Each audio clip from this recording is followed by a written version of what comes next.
Estamos de volta e acesse nosso site www.istoemanaus.com.br. Bom, dentro das nossas dicas de gastronomia, recomendamos a Adega do Bernardino. A cozinha portuguesa ganha destaques com pratos deliciosos. Vários pratos de bacalhau. E agora, uma mistura perfeita, bacalhau à brasileira. É a união da gastronomia portuguesa com o tempero brasileiro. Mas a Adega do Bernardino não é só bacalhau. Você tem um cardápio variado.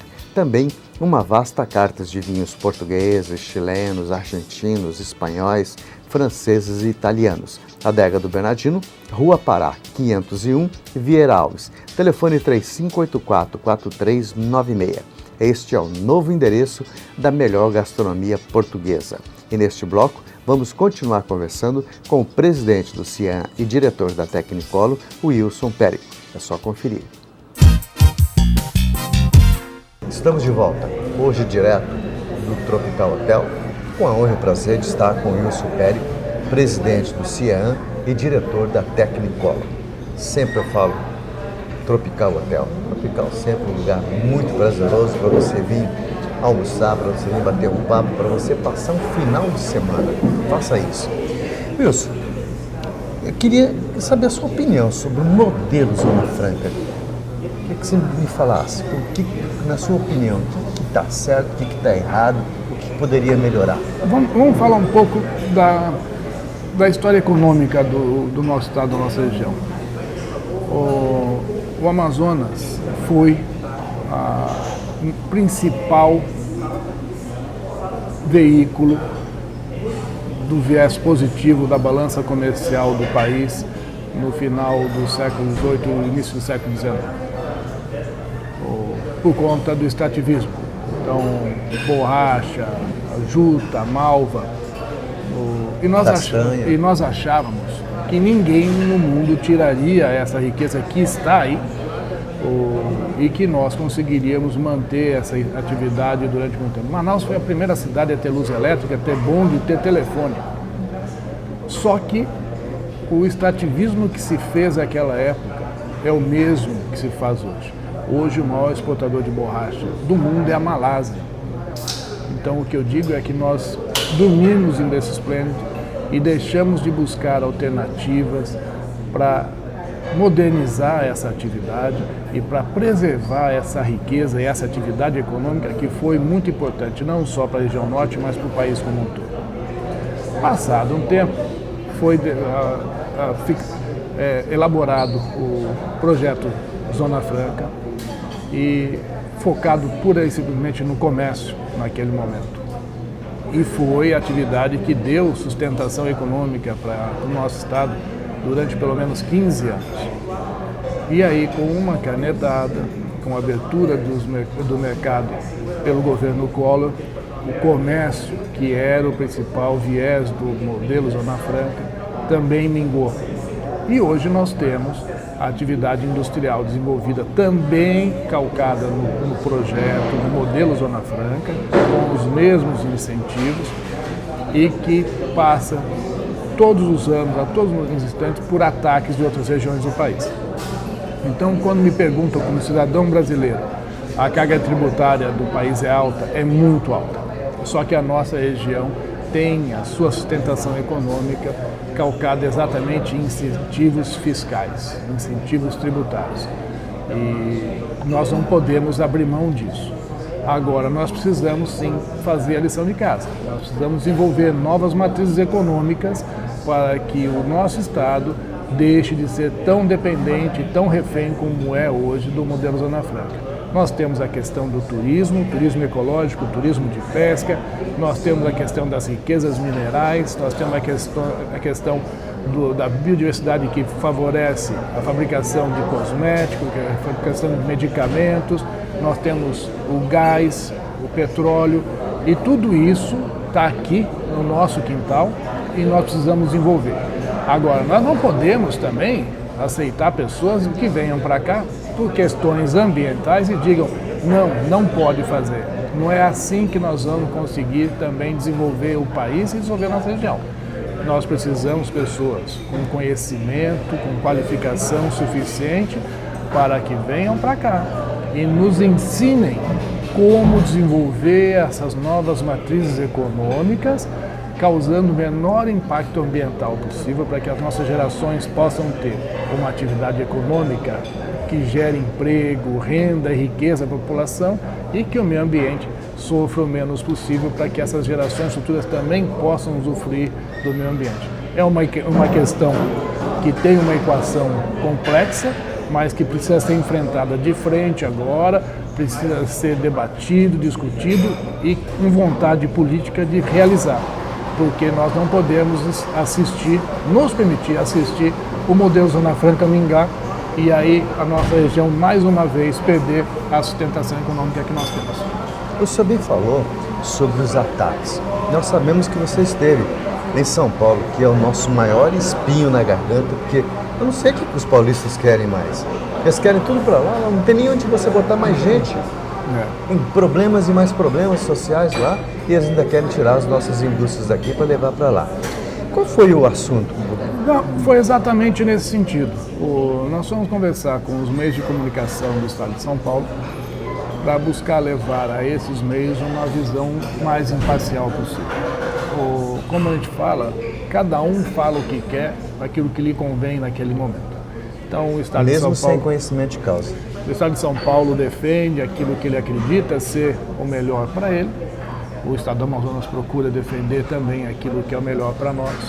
E o que nós levamos a esses meios de comunicação foram números, não do estado do Amazonas, números não do estado de São Paulo, mas números da Receita Federal. Então, quando se fala dos ataques, se fala muito da renúncia fiscal, oferecida pelo modelo Zona Franca. E é verdade. Nós temos uma renúncia fiscal oferecida por conta dos incentivos tributários oferecidos dentro do decreto 288. Só que essa renúncia fiscal oferecida aqui no estado do Amazonas representa 17% de toda a renúncia fiscal de todas as regiões do país. 40% da renúncia fiscal veio da região sudeste, não é da região norte do país. Quando você fala de um banco de desenvolvimento que é o BNDES, que tem por finalidade reduzir as desigualdades regionais do país, levar condições de desenvolvimento, geração de emprego e renda para todas as regiões do país e ver que 60% dos recursos do BNDES estão aportados na região sudeste do país, você tem uma incongruência. Aí são 8 estados. O nosso país é composto por 26 estados, mais o Distrito Federal, ou seja, são 27 unidades federativas que recebem um repasse dentro do orçamento da União todos os anos. E apenas 8 estados do país retornam ao governo federal em arrecadação de tributos mais do que o repasse recebido. Um desses estados é o estado do Amazonas. Então, o que nós vamos levar? Primeiro, existe uma necessidade de equalizarmos as diferenças regionais no nosso país como um todo. Existe um modelo de sucesso, um modelo que atingiu seus objetivos, que foi o adensamento populacional da região norte, que deu a segurança, a soberania nacional, que foi o principal objetivo do decreto 288, quando estabeleceu a Zona Franca de Manaus. E faz mais que isso, gera aqui riqueza e gera conhecimento. Manaus tem hoje 29 entidades de ensino superior, gera aqui a qualificação. 1% de toda a arrecadação das indústrias do estado do Amazonas instaladas no Polo Industrial de Manaus é destinado à Universidade do Estado. 1% da arrecadação das indústrias instaladas no Polo Industrial é destinado ao Fundo de Desenvolvimento do Turismo e da Interiorização do nosso estado. 1,9% da arrecadação das indústrias é destinada à SUFRAMA, para que a SUFRAMA exerça o seu papel desenvolvimentista, levando condições de crescimento e desenvolvimento para os 5 estados da região norte do país. E isso não está sendo considerado quando se faz a consideração, a análise comparando a renúncia fiscal em cima dos tributos federais, sem considerar as taxas que são inseridas na atividade, que são obrigatórias para que as empresas continuem oferindo seus resultados aqui em Manaus. Então foi esse o conhecimento que nós vamos levar aos meios de comunicação de São Paulo. Isso. E a Tecnicolor, como é que está nesse contexto? Porque para mim a Tecnicolor, Deus me livre, a pessoa, e aqui eu deixo de público meu agradecimento a você, a dona Miriam, e todo o staff da Tecnicolor que acredita no nosso programa. E sem vocês, pode ter certeza que nós não estaríamos no ar. A Tecnicolor sofre também essas questões internas do país, como todas as indústrias instaladas no país, mas é motivo de muito orgulho fazer parte da família Tecnicolor, e é muita emoção que a gente vê nas pessoas, nos olhos das pessoas que trabalham conosco. Nós estamos passando por alguns momentos de ajuste, redirecionamento de negócios, e isso envolve, infelizmente, os funcionários que sofrem, e eu sofro, todos nós sofremos juntos, mas nós estamos fazendo aquilo que é o melhor para a empresa, nos adequando à questão mercadológica, para que nós possamos continuar crescendo. Nós devemos crescer esse ano perto de 40%, comparado com 2012, e a projeção para 2014 é de um crescimento da ordem de 20% a 25% também.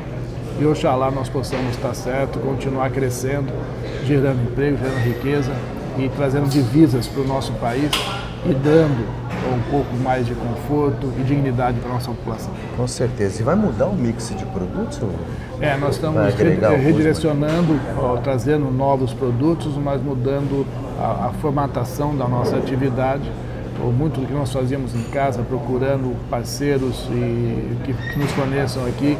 A Tecnicolor é uma empresa que se preocupa muito em adquirir insumos locais. Então, hoje, todas as peças plásticas nós estamos comprando localmente, todas as peças metálicas, e tem algumas outras atividades que nós estamos buscando desenvolver aqui. Isso é papel também do engrandecimento da atividade, da verticalização, que traz também renda e valor agregado aos insumos que compõem os nossos produtos. Eu vou mais longe. Esse é um papel de uma empresa que tem no comando uma pessoa com a sua habilidade, com a sua categoria, com o seu profissionalismo. E, além de tudo, o seu lado humano, porque a gente sabe lá na Tecnicolor que se alguém um dia chegar assim, Wilson, você já tem 1000 flechas apontadas para você. Não fale mal dele não na letra, porque você não vai sobreviver. Wilson, muito obrigado pela gentileza de estar conosco mais uma vez. Coloque o nosso programa para tantas quantas vezes você quiser. Eu te agradeço também as pessoas que nos assistiram, que nos assistem. Parabéns pelo teu programa. E nós, sociedade, nós temos também alguns desafios e só podemos superar esses desafios se exercermos o nosso papel social. O ano que vem tem eleição, vamos escolher direitinho as pessoas que nos representarão e vamos nos engajar em ações que nos permitam colocar o nosso Estado na melhor posição. Muito obrigado. Ficamos por aqui. Nos encontramos na próxima quinta-feira, às 17h30, no seu canal 21 da NET Cidade, sábado, 9 horas, na Band e na TV web www.istoemanaus.com.br, 24 horas. Até lá.